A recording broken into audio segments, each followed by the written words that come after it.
Ever wondered how data is transmitted in computer networks? Well, it's not as complicated as it may seem.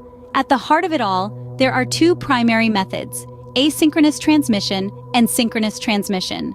Asynchronous transmission, from its name you might guess, doesn't operate on a strict schedule. It's a bit like sending a letter. You write it, you post it, and you don't need to synchronize with the recipient's schedule. Instead, the data can be transmitted at irregular intervals without a synchronized clock signal. It's a data communication method tailored for sporadic communications where data is sent as individual bytes or characters. On the other hand, synchronous transmission is like a scheduled train service. It runs on a timetable, and both the sender and the receiver need to be on the same page, or rather, synchronized using a common clock signal. In this method, data is sent in blocks or frames of multiple bytes, allowing for a continuous flow of data, without the need for start and stop bits framing each byte. Each of these methods comes with its own set of features, benefits, and drawbacks. For instance, asynchronous transmission reduces system complexity and cost as it does not require clock synchronization, but it introduces overhead due to the addition of start and stop bits, reducing the effective data rate of the transmission.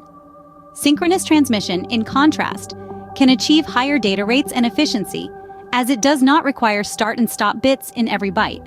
However, it requires both the sender and the receiver to operate in sync, which can be achieved through a shared clock signal. These methods are not a one-size-fits-all solution. They are used in different scenarios, depending on the requirements of the communication process. Asynchronous transmission is commonly used in scenarios where data is sent intermittently, while synchronous transmission is suited for high-speed data transfer scenarios where large volumes of data are moved continuously. Understanding these two types of transmission will give you a better grasp on how data moves across networks. Stay tuned as we delve deeper into each method in the upcoming scenes. First, explore the world of asynchronous transmission. When we dive into the realm of asynchronous transmission, we're looking at a method of data communication where data is transmitted at irregular intervals. This mode doesn't need a synchronized clock signal, making it intriguingly self-reliant. Picture a conversation where each participant speaks when they have something to say, without waiting for a cue from a conductor. That's the essence of asynchronous transmission. It allows data to be sent as individual bytes or characters, each framed by start and stop bits. These start and stop bits are like the hello and goodbye in a conversation. The start bit indicates the beginning of a data packet, while the stop bit signals its termination. This simple yet effective mechanism helps the receiver to identify each unit of data, making sure nothing gets lost or misunderstood in the process. One of the key advantages of asynchronous transmission is the lack of an external clock. The absence of a need for clock synchronization between the sender and receiver reduces the complexity and cost of setting up the system. However, it's not a completely free lunch. The addition of start and stop bits introduces a bit of overhead, reducing the effective data rate of the transmission. But where does asynchronous transmission really shine? It comes into its own in scenarios where data is sent intermittently rather than in a steady stream. Think of standard RS-232 serial communication, where devices like keyboards and mice communicate with computers. They don't continuously send data, but when they do, they need a system that can handle these sporadic bursts of information. That's where asynchronous transmission steps in, providing an ideal platform for these types of communications. Asynchronous transmission, therefore, is perfect for sporadic communications.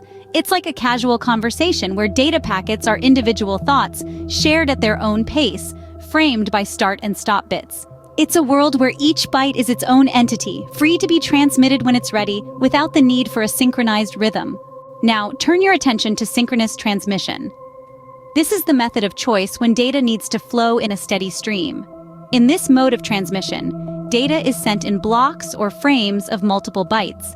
This requires the sender and receiver to be synchronized, which is achieved by using a common clock signal. Let's dive a little deeper into this. The synchronization of the sender and receiver is crucial. It's like a well-rehearsed dance, where both partners move in perfect unison, guided by the rhythm of the music. In our case, the rhythm is the common clock signal, helping the sender and receiver to maintain perfect timing. This synchronization allows data to be sent continuously, without needing start and stop bits framing each byte. Imagine a conveyor belt continuously transporting goods without needing to stop after every item. That's how synchronous transmission works. It's a constant, efficient flow of data. And speaking of efficiency, synchronous transmission is a real powerhouse. With no need for start and stop bits for every byte, it can achieve higher data rates and efficiency. It's like a high-speed train, delivering large volumes of data at impressive speeds. Data in synchronous transmission is sent in large blocks or frames. This reduces the overhead per bit of data, resulting in an increase in throughput. Think of it as buying in bulk. The more you buy, the less you pay per unit. So where do we typically use synchronous transmission? It's perfectly suited for high-speed data transfer scenarios. This includes telecommunications networks where large volumes of data are moved between fixed locations. These locations could be routers on the internet or within data centers. In these scenarios, the steady, continuous flow of data that synchronous transmission offers is invaluable. Synchronous transmission is thus ideal for situations where data flows in a steady stream. How do these two types of transmission compare, and where are they applied? When we examine asynchronous and synchronous transmission side by side, we see that each system has its unique strengths and weaknesses. Let's start with efficiency. Synchronous transmission is generally the more efficient of the two. It shines when dealing with large volumes of data, as it can transmit blocks or frames of data continuously without the need for start and stop bits framing each byte. This characteristic allows it to use bandwidth more efficiently and achieve higher data rates.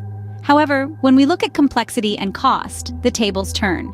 Asynchronous transmission systems are simpler and less costly than their synchronous counterparts. They don't require complex timing hardware or a synchronized clock signal, which simplifies the system setup and reduces associated costs. In terms of flexibility, asynchronous transmission stands out. It's perfect for sporadic communication, where data is sent intermittently rather than in a steady stream. This makes it highly adaptable when connecting to various intermittent data sources without the need for synchronization. Now, where are these types of transmission applied? Asynchronous transmission is typically used in settings where data is sent sporadically. Examples of this include standard RS-232 serial communication, where devices like keyboards, mice, and certain peripheral devices communicate with computers.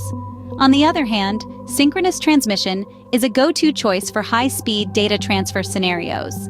It's used in telecommunications networks, where large volumes of data are moved between fixed locations, such as between routers on the internet or in data centers. In conclusion, neither asynchronous nor synchronous transmission is inherently superior. Each has its unique advantages and is chosen based on the specific requirements of the communication process. Whether it's the simplicity and cost-effectiveness of asynchronous transmission or the efficiency and high data rate of synchronous transmission, the choice ultimately depends on the nature of the data being transmitted and the communication environment. Both types of transmission have their own advantages and are used according to the requirements of the communication process. In conclusion, both asynchronous and synchronous transmission play vital roles in data communication. As we've explored, asynchronous transmission is typically used for intermittent data communication. This method doesn't require a synchronized clock signal, making it less complex and more cost-effective. It's the preferred mode for devices like keyboards and mice, which communicate sporadically with computers. But it's worth noting that the inclusion of start and stop bits for each data unit introduces overhead and reduces the effective data rate. On the flip side, synchronous transmission shines when there's a need for continuous data flow. It employs a common clock signal to synchronize the sender and receiver, allowing for the efficient transmission of large blocks or frames of data. While it may be more complex due to the need for clock synchronization, it compensates for this with higher data rates and increased throughput. This makes it ideal for high-speed data transfer scenarios, such as telecommunications networks and data centers. In comparing the two, we find that synchronous transmission is generally more efficient than asynchronous when handling large volumes of data, thanks to its lower overhead and more effective bandwidth usage. However, asynchronous transmission wins in terms of simplicity, cost-effectiveness, and flexibility, especially when dealing with intermittent data sources. So, which is better? As always, it depends on the specific requirements of the communication process. For some applications, the simplicity and cost-effectiveness of asynchronous transmission are more desirable. For others, the high data rates and efficiency of synchronous transmission are paramount. Remember that these two transmission types aren't mutually exclusive. In fact, they often work together in many of our daily tech interactions. From sending emails to streaming videos, ensuring that our data gets where it needs to go. Next time you're online, remember that these two types of transmission are working behind the scenes to ensure your data gets where it needs to go.